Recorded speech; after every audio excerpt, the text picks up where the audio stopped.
അസ്സലാമലൈക്കും, welcome back to Daily Dishes. ഇന്ന് ഞാൻ നല്ലൊരു ചിക്കൻ മന്തിയാണ് തയ്യാറാക്കുന്നത്. നല്ല എളുപ്പത്തിൽ ഉണ്ടാക്കിയെടുക്കാൻ പറ്റിയ നല്ല ടേസ്റ്റുള്ളൊരു ചിക്കൻ മന്തി. ഇതുണ്ടാക്കാൻ നമുക്ക് പ്രത്യേകിച്ച് ഒരു മന്തി മസാല, ചിക്കൻ ക്യൂബ്സോ ചിക്കൻ സ്റ്റോക്കൊന്നും ആവശ്യമില്ല. നമ്മൾ വീട്ടിലുള്ള മസാലയൊക്കെ പൊടിച്ചെടുത്തിട്ട് നമുക്കിത് ഈസി ആയിട്ട് തയ്യാറാക്കിയെടുക്കാം. അപ്പോൾ നമുക്കിത് എങ്ങനെയാണ് തയ്യാറാക്കിയെടുക്കുന്നത് നോക്കാം. അപ്പോൾ ആദ്യം നമുക്കിതിലേക്ക് വേണ്ട ചിക്കനൊക്കെ ഒന്ന് കട്ട് ചെയ്ത് ക്ലീൻ ആക്കി വെക്കണം. ഇതിലേക്ക് ഞാൻ തൊലിയോട് കൂടിയിട്ടാണ് ചിക്കൻ എടുത്തിട്ടുള്ളത്. 1.25 കിലോ ഉള്ള ഒരു ചിക്കന് ഇതുപോലെ 2 പീസായിട്ട് കട്ട് ചെയ്ത് വെച്ചിട്ടുണ്ട്. ഈ ചിക്കൻ നമ്മൾ കഴുകിയെടുത്ത ശേഷം ഒരു കോട്ടൺ ടവലോ അല്ലെങ്കിൽ ടിഷ്യൂ പേപ്പർ എന്തെങ്കിലും വെച്ചിട്ട് വെള്ളമൊക്കെ നന്നായിട്ട് തുടച്ച് വെക്കണം. ഇതിൽ തീരെ വെള്ളമൊന്നും ഉണ്ടാവരുത്. ഇനി നമുക്ക് ഈ ചിക്കനെ ഒന്ന് മാരിനേറ്റ് ചെയ്ത് വെക്കാം. അപ്പോൾ ആദ്യം നമുക്കതിന് വേണ്ട ഒരു മസാല തയ്യാറാക്കാം. അപ്പോൾ ഞാൻ മിക്സിയുടെ പൊടിക്കാനൊക്കെ എടുക്കുന്ന ചെറിയ ജാർ എടുത്തിട്ടുണ്ട്. അതിലേക്ക് 1/2 ടേബിൾ സ്പൂൺ മുഴുവനായിട്ടുള്ള മല്ലി ചേർത്ത് കൊടുക്കാം. പിന്നെ 1/2 ടേബിൾ സ്പൂൺ ചെറിയ ജീരകം, 1/2 ടേബിൾ സ്പൂൺ കുരുമുളക്, പിന്നെ ഒരു ഏലക്കായ, 2 ഗ്രാമ്പൂ, പിന്നെ 1 ടേബിൾ സ്പൂൺ കാശ്മീരി മുളക് പൊടി. അപ്പോൾ കാശ്മീരി മുളക് പൊടി ആയതുകൊണ്ട് അധികം എരിവും ഉണ്ടാവില്ല, നല്ലൊരു കളറും കിട്ടും. അപ്പോൾ നിങ്ങളെടുക്കുന്നത് സാധാരണ മുളക് പൊടിയാണെങ്കിൽ 1/2 ടേബിൾ സ്പൂൺ ചേർത്താൽ മതിയാവും. പിന്നെ 1/2 ടീസ്പൂൺ മഞ്ഞൾപ്പൊടി, 2 വെളുത്തുള്ളി, 2 വലിയ വെളുത്തുള്ളി കേട്ടോ. അപ്പോൾ ഇതാണ് നമുക്ക് ചിക്കൻ മാരിനേറ്റ് ചെയ്ത് വെക്കാൻ വേണ്ട മസാല. അപ്പോൾ ഇത് നമുക്ക് നന്നായിട്ടൊന്ന് പൊടിച്ചെടുക്കാം. ഇപ്പോൾ ഞാനിത് നന്നായിട്ട് പൊടിച്ചെടുത്തിട്ടുണ്ട്. ഇനി ഇതിലേക്ക് നമുക്ക് കുറച്ച് ഓയിൽ ചേർക്കാം. സൺഫ്ലവർ ഓയിൽ ചേർക്കാം, അല്ലെങ്കിൽ ഒലീവ് ഓയിൽ ചേർക്കാം. ഞാനിപ്പോൾ സൺഫ്ലവർ ഓയിലാണ് കേട്ടോ ചേർക്കുന്നത്. ഒരു 2.5-3 ടേബിൾ സ്പൂണോളം ഓയിൽ നമുക്കിതിൽ ചേർക്കേണ്ടി വരും. നമുക്കിത് നന്നായിട്ട് മിക്സ് ചെയ്തെടുത്ത ശേഷം ചിക്കനിൽ മാരിനേറ്റ് ചെയ്ത് വെക്കാനുള്ളതാണ്. അപ്പോൾ അതിനനുസരിച്ച് ഓയിൽ ചേർത്ത് കൊടുക്കാം. ഞാനിപ്പോൾ ഇതിലൊരു 3 ടേബിൾ സ്പൂൺ ഓയിൽ ചേർത്തൊന്ന് മിക്സ് ചെയ്ത് വെച്ചിട്ടുണ്ട്. ഇനി ഇതിലേക്ക് ചിക്കനിലേക്ക് ആവശ്യത്തിന് വേണ്ട ഉപ്പും കൂടെ ചേർത്ത് കൊടുത്തിട്ട് ഒന്നും കൂടി ഒന്ന് മിക്സ് ചെയ്ത് വെക്കാം. ഇപ്പോൾ നമ്മുടെ ചിക്കൻ മാരിനേറ്റ് ചെയ്ത് വെക്കാൻ വേണ്ട മസാല റെഡി ആയിട്ടുണ്ട്. ഇനി നമുക്കിത് ചിക്കനിൽ പുരട്ടി കൊടുക്കാം. അപ്പോൾ ഈ ചിക്കനിൽ നന്നായിട്ടൊന്ന് മസാല പിടിച്ച് വരാൻ വേണ്ടി ഇതുപോലെ ഫോർക്കോ അല്ലെങ്കിൽ കത്തി എന്തെങ്കിലും വെച്ചിട്ട് നന്നായിട്ടൊന്ന് കുത്തി കൊടുക്കാം. ഇത് തൊലിയോട് കൂടിയുള്ള ചിക്കൻ ആയതുകൊണ്ട് നമ്മൾ കത്തി വെച്ച് വരഞ്ഞു കൊടുത്തിട്ടുണ്ടെങ്കിൽ തൊലിയൊക്കെ ഇതിൽ നിന്ന് ഇളകിപ്പോരും. അപ്പോൾ ഇതുപോലെ ഫോർക്കോ അല്ലെങ്കിൽ കത്തിയോ വെച്ചിട്ട് നന്നായിട്ടൊന്ന് കുത്തി കൊടുത്താൽ മതി. ഇനി നമുക്ക് ഓരോരോ പീസായിട്ട് എടുത്തിട്ട് ഈ മസാല ചിക്കൻ്റെ എല്ലാ ഭാഗത്തും എത്തുന്ന രീതിയിൽ നന്നായിട്ടൊന്ന് തേച്ച് പിടിപ്പിച്ച് കൊടുക്കാം. ഇതിപ്പോൾ 2 പീസല്ലേ ഉള്ളൂ. അപ്പോൾ നമുക്ക് പകുതി മസാല ഓരോരോ പീസിലും ചേർത്ത് കൊടുത്തിട്ട് ഇതുപോലെ കൈവച്ച് നന്നായിട്ടൊന്ന് തേച്ച് പിടിപ്പിച്ച് കൊടുക്കാം. ഇപ്പോൾ ഞാൻ ചിക്കനൊക്കെ നന്നായിട്ട് മസാല തേച്ച് വെച്ചിട്ടുണ്ട്. ഇനി നമുക്ക് ഈ മസാല നന്നായിട്ടൊന്ന് പിടിച്ച് വരാൻ വേണ്ടി കുറച്ച് സമയം ഒന്ന് മാറ്റി വെക്കണം. കുറഞ്ഞത് 1 മണിക്കൂറെങ്കിലും വെച്ച ശേഷം വേണം നമുക്കത് കുക്ക് ചെയ്തെടുക്കാൻ. കൂടുതൽ സമയം വെക്കുകയാണെങ്കിൽ അത്രയും നല്ലതാണ് കേട്ടോ. മസാലയൊക്കെ ഇതിലേക്ക് നന്നായിട്ട് പിടിച്ച് കിട്ടും.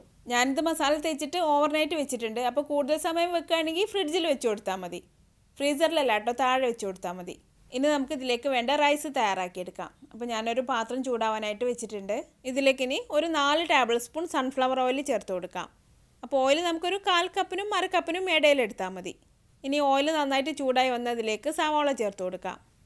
ഞാനിപ്പോൾ ഇതിലേക്ക് ഒരു ചെറിയ സവാളയാണ് എടുത്തിട്ടുള്ളത്. അപ്പോൾ സവാള കൂടുതൽ വേണ്ട, ഒരു ചെറിയ സവാള എടുത്താൽ മതി. സാധാരണ നമ്മൾ മന്തി ഉണ്ടാക്കുമ്പോൾ സവാള അല്ലെങ്കിൽ വെളുത്തുള്ളി ഒന്നും അധികം ചേർക്കാറില്ല. അപ്പോൾ ഇതുപോലെ കുറച്ച് ചേർത്ത് കൊടുക്കുകയാണെങ്കിൽ ചെറുതായിട്ടൊരു മസാലയ്ക്കായിട്ട് റൈസിന് നല്ലൊരു ടേസ്റ്റാണ്. അപ്പോൾ ഈ സവാള ചെറുതായിട്ടൊരു ഗോൾഡൻ കളറായി തുടങ്ങുന്നത് വരെ ഒന്ന് വഴറ്റിയെടുത്ത ശേഷം പിന്നെ ഇതിലേക്ക് നമുക്ക് വെളുത്തുള്ളി ചേർത്ത് കൊടുക്കാം.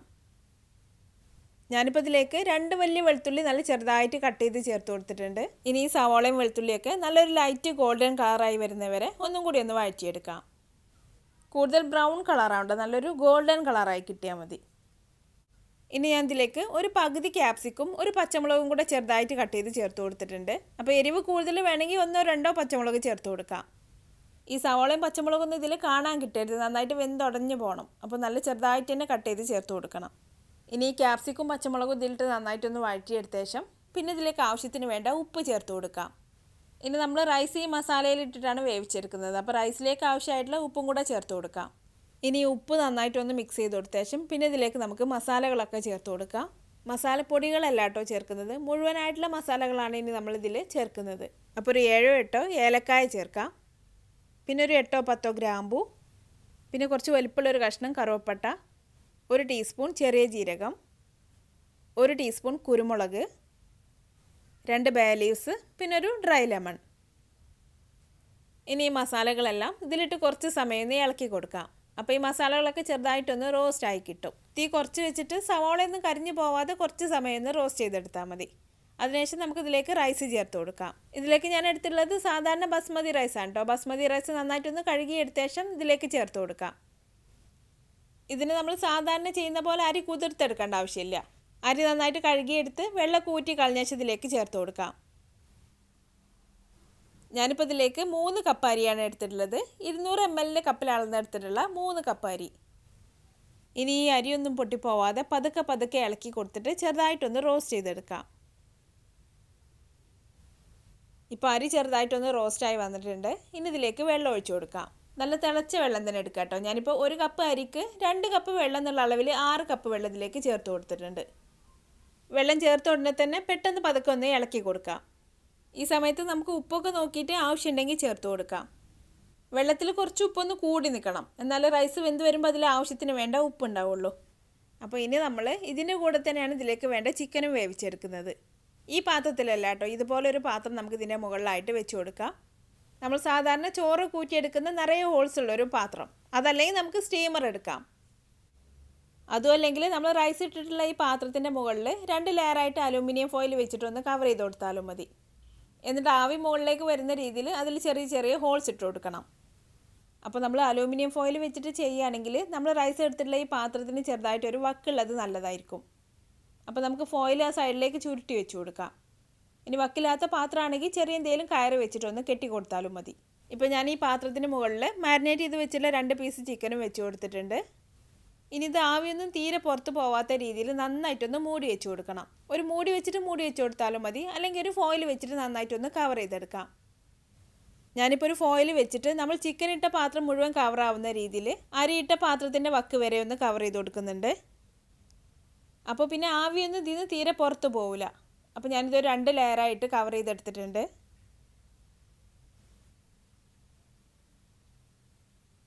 ഇനി ഇത് ആദ്യം ഒരു 15 മിനിറ്റ് മീഡിയം ഫ്ലെയിമിലും പിന്നെ ഒരു 20 മിനിറ്റ് ലോ ഫ്ലെയിമിലും വെച്ചിട്ട് കുക്ക് ചെയ്തെടുക്കണം.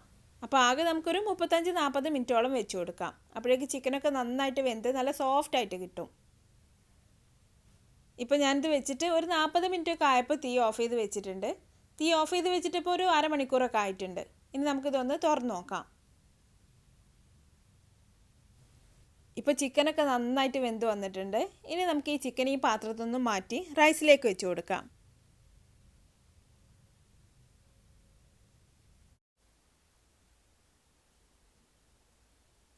ഇനി ഇതിൽ ചെറുതായിട്ടൊരു സ്മോക്കി ഫ്ലേവർ കിട്ടാൻ വേണ്ടി ഒരു ചെറിയ കഷ്ണം ചാർക്കോൾ കത്തിച്ച് ഇതിൻ്റെ നടുക്കായിട്ട് വെച്ച് കൊടുക്കാം. അപ്പോൾ ചാർക്കോൾ വെക്കാൻ വേണ്ടി ഞാൻ ഇതിൻ്റെ നടുക്കായിട്ട് ചെറിയൊരു പാത്രം വെച്ച് കൊടുത്തിട്ടുണ്ട്. ഇതിലേക്ക് ഇനി കത്തിച്ച് വെച്ചിട്ടുള്ള കനലിട്ട് കൊടുക്കാം. ഇത് നമ്മൾ ഒരു ചിരട്ട കഷ്ണോ അല്ലെങ്കിൽ ഒരു മരക്കഷ്ണോ നന്നായിട്ടൊന്ന് കത്തിച്ചിട്ട് കനലാക്കി എടുത്താൽ മതി. ഇനി കനൽ നന്നായിട്ടൊന്ന് പുകഞ്ഞ് വരാൻ വേണ്ടി ഇതിലേക്ക് കുറച്ച് ഓയിൽ ചേർത്ത് കൊടുക്കാം. എന്നിട്ട് ഈ പുക പുറത്ത് പോവാതെ അടച്ച് കുറച്ച് സമയം കൂടി വെച്ച് കൊടുക്കാം. ഞാൻ ഈ ചാർക്കോൾ അധികം കത്തിച്ചിട്ടില്ല കേട്ടോ, അതുകൊണ്ട് ചെറുതായിട്ടേ പുക വരുന്നുള്ളൂ. അപ്പോൾ സ്മോക്കി ഫ്ലേവർ നല്ല ഇഷ്ടമുള്ളവരാണെങ്കിൽ നന്നായിട്ട് കത്തിച്ചിട്ട് നല്ല പുക ആക്കി വെച്ച് കൊടുക്കാം. അപ്പോൾ കുറച്ച് സമയം ഇതുപോലെ മൂടി വെച്ച് കൊടുത്ത ശേഷം ഇനി നമുക്കിത് തുറന്ന് നോക്കാം. ഇപ്പം നമ്മുടെ ചിക്കൻ മന്തി റെഡി ആയിട്ടുണ്ട്. ചിക്കൻ വെന്ത് വരാത്ത പ്രശ്നമൊന്നുമില്ല കേട്ടോ, ആവിയിലായതുകൊണ്ട് ഇത് നല്ല സോഫ്റ്റായിട്ട് വെന്ത് കിട്ടും. ഈ ചിക്കൻ ഇങ്ങനെ തന്നെ നല്ല ടേസ്റ്റ് ആട്ടോ, മസാലയൊക്കെ ഇതിലേക്ക് നന്നായിട്ട് പിടിച്ചിട്ട് നല്ല ടേസ്റ്റാണ്. അപ്പോൾ നമുക്ക് ചിക്കൻ അങ്ങനെ തന്നെ മതിയെങ്കിൽ അങ്ങനെ എടുക്കാം. ഞാനിപ്പോൾ ഇത് ചെറുതായിട്ടൊന്ന് ഫ്രൈ ചെയ്തെടുക്കുന്നുണ്ട്. ഒരു പാനിൽ കുറച്ച് ഓയിൽ ഒഴിച്ച് കൊടുത്തിട്ട് ഇതിൻ്റെ പുറത്തുള്ള മസാലയൊക്കെ ഒന്ന് മൊരിഞ്ഞ് വരുന്നവരെ തിരിച്ചും മറിച്ചും ഇട്ട് കൊടുത്തിട്ടൊന്ന് മൊരിച്ചെടുക്കാം. അപ്പോൾ ഇതൊന്ന് മൊരിച്ചെടുത്ത ശേഷം നമുക്ക് മിക്സ് ചെയ്ത് വെച്ചിട്ടുള്ള മന്തി റൈസിലേക്ക് ഇത് വെച്ച് കൊടുക്കാം.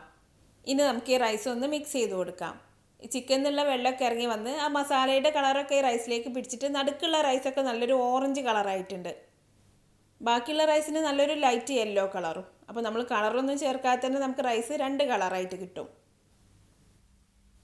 ഈ റൈസും നല്ല സോഫ്റ്റാണ്. നമ്മളിതൊരു 35-40 മിനിറ്റോളം വേവിച്ചിട്ടില്ലല്ലോ, അപ്പോൾ നല്ല സോഫ്റ്റായിട്ട് വന്നിട്ടുണ്ട്. എന്നാലും ഇത് വേവേറി പോവേ ഉടഞ്ഞു പോവേ ഒന്നുമില്ല കേട്ടോ, നല്ല പാകത്തിന് വെന്ത് കിട്ടും. അപ്പോൾ ഇത് പതുക്കെ പതുക്കെ നന്നായിട്ടൊന്ന് മിക്സ് ചെയ്ത് കൊടുത്ത ശേഷം ഒരു പാത്രത്തിലേക്ക് വിളമ്പാം. നമ്മളിതിലേക്ക് തൊലിയോടുകൂടി തന്നെ ചിക്കൻ എടുത്തിട്ടുള്ളതുകൊണ്ട് ചിക്കൻ ക്യൂബ്സോ അല്ലെങ്കിൽ ചിക്കൻ സ്റ്റോക്കോ ഒന്നും ചേർക്കേണ്ട ആവശ്യമില്ല. അല്ലാതെ തന്നെ റൈസിലേക്ക് നല്ല ചിക്കൻ്റെ ഫ്ലേവർ കിട്ടും. റൈസ് വിളമ്പിയ ശേഷം അതിൻ്റെ മുകളിലായിട്ട് ചിക്കൻ വെച്ച് കൊടുക്കാം. ഇപ്പോൾ നമ്മുടെ ചിക്കൻ മന്തി റെഡി ആയിട്ടുണ്ട്. അപ്പോൾ നിങ്ങൾ ഈ രീതിയിലൊന്ന് ചിക്കൻ മന്തി ഉണ്ടാക്കി നോക്കിയിട്ട് അഭിപ്രായം എന്നെ കമൻറ്റിലൂടെ അറിയിക്കാൻ മറക്കരുത്. നിങ്ങൾക്ക് എൻ്റെ വീഡിയോ ഇഷ്ടമായാൽ ലൈക്ക് ചെയ്യാനും ഷെയർ ചെയ്യാനും കമൻറ്റ് ചെയ്യാനൊന്നും മറക്കരുത്. അപ്പോൾ അടുത്ത നല്ലൊരു റെസിപ്പി ആയിട്ട് വീണ്ടും കാണാം. Thanks for watching this video.